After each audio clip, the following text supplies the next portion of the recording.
మంగళవారం రోజు అప్పు తీసుకుంటే లక్ష్మీదేవి అలగడమే కాకుండా ఆ అప్పును స్థాయి రూపంలో ఉంచుతుంది.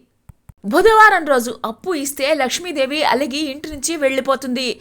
తామర పువ్వులు, బిల్వపత్రాలు నలపకూడదు. ఈశాన్య కోణంలో వంట ఇంటిని కానీ శౌచాలయాన్ని కానీ కట్టకూడదు. పూజా గృహంలో ఎంగిలి, అశౌచము ఉంచకూడదు. నగ్నంగా స్నానం చేయకూడదు. సరస్సులలో, నదులలో మలమూత్ర విసర్జన చేయకూడదు.